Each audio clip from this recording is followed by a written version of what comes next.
Eh bien salut tout le monde, c'est Dimitri, j'espère que vous allez tous très bien. Aujourd'hui les amis, on se retrouve pour la toute première vidéo de l'année 2018 et comme vous avez pu l'apercevoir, nous sommes arrivés aux 10 000 abonnés et je vous en remercie énormément. Merci également aux commentaires que je reçois de plus en plus sur la chaîne YouTube, comme quoi mes vidéos vous plaisent, ça fait vraiment plaisir et ça pousse à vous produire des vidéos de meilleure qualité. Bref, aujourd'hui on se retrouve pour l'épisode 14 de notre série sur comment développer une application hybride iOS et Android avec le framework Ionic. Comme vous avez pu le voir dans le titre de cette vidéo, aujourd'hui nous allons rendre votre application encore plus rapide qu'elle ne l'était auparavant. En effet, tout cela va fonctionner via le lazy loading que nous allons mettre en place via Ionic 3. Attention, j'insiste bien sur la version Ionic 3 ou plus, cela ne fonctionne pas sous Ionic 2 par exemple. Ainsi, vous l'aurez compris, cela fonctionne sous Ionic 3, 4, 5, 6 pour les prochaines versions qui vont arriver. Cette vidéo sera découpée en plusieurs parties distinctes. Dans la toute première, nous allons voir qu'est-ce que c'est que le lazy loading, son utilité, comment ça fonctionne et surtout est-ce que c'est utile dans votre projet ou pas. Nous verrons ensuite l'utilisation d'un tel système, comment le mettre en place, mais surtout comment est-ce qu'il fonctionne. Je vais vous montrer toutes les subtilités et toutes les choses à savoir pour le bon fonctionnement de ce dernier. Je vous mettrai tout ceci sur mon GitHub pour pouvoir le forker très rapidement. Bon, assez discuté, maintenant place au lazy loading. Qu'est-ce que c'est? Alors pour bien comprendre, on va se mettre en situation d'actuellement comment une application sous Ionic basique se charge. Alors toute la subtilité du chargement d'une application Ionic se déroule dans le app.module. Je pense que vous êtes familier avec ce fichier. Pour rappel, c'est dans ce fichier que vous allez déclarer vos pages. Ainsi, lorsque votre application va se charger, elle va charger toutes les pages directement dans l'application. Le but étant de tout charger d'un coup pour ensuite avoir une navigation très fluide et très rapide car tout est préchargé à l'avance. Alors cette technique fonctionne très bien et elle fait ses preuves à l'heure actuelle car nos applications Ionic dans la plus grande majorité fonctionnent sur ce système. Vous en doutez, chaque solution a ses défauts et le défaut principal de cette dernière c'est qu'elle est assez inefficace quand il s'agit de charger beaucoup de pages. Alors cela peut sembler logique mais sachez que plus vous créez de pages dans votre application, plus ces dernières vont s'ajouter au chargement initial de votre application et mettre toujours un petit peu plus de temps à démarrer. Par retour d'expérience, je peux vous assurer que le cas est réel. Ainsi, j'avais réalisé une petite application à l'époque qui se chargeait très rapidement, elle comptait environ une dizaine, quinzaine de pages. Ainsi, tout allait pour le mieux à l'époque, l'application était réactive, fluide et se chargeait très rapidement au démarrage. Cependant, les mises à jour se sont succédées et les pages ont également été multipliées par 2, 4, 6, etc. Ainsi, l'application était de plus en plus lourde, difficile à charger au démarrage. Au niveau de la navigation interne, ça allait très bien, pas de souci, les pages étaient déjà chargées. Cependant, le temps de chargement au démarrage était devenu beaucoup trop long, surtout pour les appareils qui n'avaient pas beaucoup de mémoire RAM. Et c'est pour cela que le lazy loading a été créé pour combler ce problème-là. Tout cela pour vous dire que le lazy loading n'est pas une solution miracle à intégrer directement dans votre application, à tout changer, etc. Posez-vous la simple question, est-ce que votre application est gourmande? Essayez également de vous projeter un maximum dans le futur. Je sais que c'est un petit peu délicat, mais si vous avez l'occasion et si vous le savez par exemple que votre application ne sera pas très gourmande au début mais qu'elle va l'être fortement après, et bien songez fortement vers le lazy loading, vous allez gagner un temps monstrueux. Pour résumer très rapidement, si votre application est peu gourmande, c'est-à-dire qu'elle charge moins de 20 pages, c'est encore une fois subjectif, et bien je vous conseille de rester sur le système actuel, c'est-à-dire de tout charger d'un coup, vous verrez que vos performances seront bien à la hauteur de vos espérances. En revanche, pour les applications qui sont gourmandes ou qui vont devenir gourmandes, c'est-à-dire plus de 20 pages, ainsi je vous recommande fortement de passer par le lazy loading qui vous permettra de gagner des temps de chargement assez importants. Bon, c'est bien beau tout ça, mais je ne vous ai toujours pas dit comment fonctionne le lazy loading, même si je suppose que vous avez compris comment est-ce que ça fonctionnait. En effet, je ne vais pas m'éterniser là-dessus car le fonctionnement est très simple et assez basique. Le but étant de charger uniquement ce dont on a besoin au moment opportun. Si j'ai besoin de la page About, je vais charger la page About. Si je n'en ai pas besoin, je ne la charge pas, tout simplement. C'est une solution qui est plutôt optimisée surtout pour les anciens appareils car à l'époque, eh bien, on chargeait tout, c'est-à-dire la page Home, Contact, About, alors que dans la session de l'utilisateur, on allait peut-être uniquement s'attarder sur la page Home. Dans le cas du lazy loading, si la session de l'utilisateur se résume à uniquement afficher la page Home, eh bien on aura chargé uniquement la page Home. Et bien voilà pour l'explication du lazy loading, on passe directement sur mon ordinateur, c'est parti. Re tout le monde, on se retrouve maintenant sur mon ordinateur. Pour la petite histoire, j'ai téléchargé un projet vierge Tabs qui ne comprend pas le lazy loading et on va l'intégrer dans ce projet. Ainsi, je vous propose d'aller dans src, app et enfin app.module.ts. Dans ce fichier, comme je vous l'ai dit précédemment, on y retrouve toutes les déclarations de pages qui sont présentes dans l'application. Ici, on y retrouve About, Contact, Home et Tabs.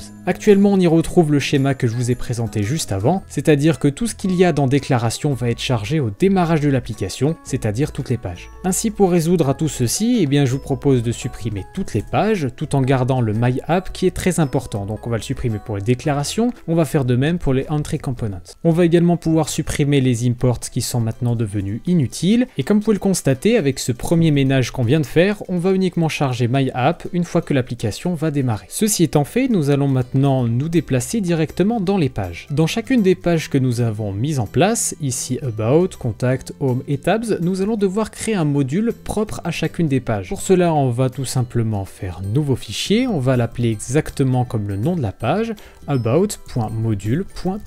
A noter que la structure du module est la même pour chacune des pages, on va y retrouver les imports classiques du cœur d'Angular, la page qui sera relative à notre module. Dans le module, on va faire exactement la même chose qu'il y avait dans le app.module, c'est-à-dire déclarer la page dont on va utiliser. On va importer en faisant un for child pour préciser qu'on va faire un lazy loading ici, et on va l'exporter tout comme il y avait dans le app.module encore une fois. Au niveau de la notation, prenez l'habitude de faire toujours pareil, c'est-à-dire le nom de la page, vous mettez ensuite page et enfin module. Maintenant il vous suffira de répéter l'opération pour toutes les pages que vous avez dans votre application, ici Contact, Home, Tabs, comme vous pouvez le constater ici, je les ai faites. A noter une seule chose, il est vrai que cela peut être très long et très fastidieux, surtout si vous avez plus de 50 pages. Pour cela il existe un script, rassurez-vous, je vous donne rendez-vous dans la description pour le faire plus rapidement. Bien, maintenant que nous avons mis en place tous les modules, je vous propose d'ajouter le décorateur Ionic Page sur chacune des pages. Alors rassurez-vous, ici rien de bien compliqué, et la bonne nouvelle c'est que ça peut être réalisé avec un script également très facilement. Ainsi ici rien de bien compliqué, on va aller dans l'import et on va rajouter Ionic Page comme vous pouvez le constater ici directement dans Ionic Angular. Le décorateur ayant correctement été importé, on va le rajouter directement, donc Ionic Page comme ceci avec les deux parenthèses juste au-dessus de @component. Je vous invite à répéter l'opération pour toutes les pages encore une fois. Une fois les modifications apportées correctement à votre code, il faut savoir que le lazy loading est correctement mis en place et normalement est fonctionnel. Cependant, il faut savoir que le système d'import n'est plus comme avant. En effet, dans le cas de tabs.ts, je devais obligatoirement importer mes 3 pages pour pouvoir les assigner à mes propriétés pour effectuer le changement d'onglet. Dans le cas du lazy loading, vous allez voir, c'est encore plus simple, j'ai juste à supprimer mes imports, ils sont complètement inutiles. Il me suffira de mettre les classes dans des strings pour pouvoir justement les assigner et arriver directement sur ces derniers. Ainsi, rappelez-vous que chaque fois dans votre application vous faites appel directement à la classe d'une page, il vous faudra la renommer pour la mettre dans une string. Un autre exemple pertinent, c'est dans le cas du app.component.ts, on a également une interaction directe avec la classe tabs.page, donc on va la supprimer et on va renommer tabs.page directement, on va le mettre dans une string. Après le lancement d'un petit Ionic Serve, je vous propose de voir le fonctionnement du lazy loading, donc je vais recharger entièrement mon application. Comme vous pouvez le constater, dans le 0.js, eh bien je vais avoir mon module qui va se charger qui est donc la home page, donc on peut le voir ici, page home, et je n'ai rien d'autre, c'est-à-dire que je n'ai pas le about ni le contact qui est donc chargé au démarrage. En revanche, maintenant si je vais dans about, comme vous pouvez le constater ici, j'ai 2.js qui vient d'apparaître et qui est donc la page about qui vient d'être chargée dynamiquement comme vous pouvez le constater ici. Je viens de mettre en place le lazy loading sur la template Ionic Blank, ainsi je vous donne rendez-vous dans la description de la vidéo, vous y retrouverez les deux liens vers les deux projets que j'ai modifiés, Ionic Blank et Ionic Tabs. Il est possible que vous l'ayez vu, à chaque fois que je vais faire appel au lazy loading, donc dès que je vais afficher une nouvelle page, comme c'est le cas ici, vous pouvez voir que mon URL se change. En effet, quand je suis ici, je suis sur /home, et dès que j'appuie sur lazy load contact, eh bien je passe sur /contact. On appelle cela le dynamic links, et ce que ça permet de faire, eh bien c'est d'accéder directement à une page sans passer directement par toute l'application. En effet, admettons que j'ai 40 sous-niveaux, c'est-à-dire que je dois appuyer sur ce bouton-là, j'ai encore un autre bouton qui me ramène sur une autre page, et ainsi de suite, eh bien je peux accéder directement à la 40e page. Comment est-ce que je peux faire ça? Eh bien c'est très simple, j'ai juste à modifier home par contact dans mon URL, je recharge l'application et j'arrive directement dans contact. Malheureusement, comme vous avez pu le constater ici, nous n'avons plus le navigation controller et donc il est impossible de revenir en arrière dans la page home. C'est pour cela que nous allons simuler, si vous préférez, un historique vers le retour arrière qui sera la page home. Alors pour cela, rassurez-vous, ce n'est pas du tout compliqué, au contraire, on va aller sur le contact.ts et ici on va rajouter un objet dans Ionic Page. Dans cet objet, on va définir une propriété qui sera default history, qui accepte un tableau de string, et dedans on va y renseigner tout simplement notre classe homepage. Voilà, comme ceci, on sauvegarde et on retourne sur notre navigateur pour tester. Et ainsi sur mon navigateur, si cette fois-ci je recharge la page, j'arrive sur contact et je peux retourner directement sur la page home sans aucun souci. Autre propriété qui peut être utile, c'est name, qui permet tout simplement de faire une sorte de lien vers votre classe. En l'occurrence ici, je vais appeler contact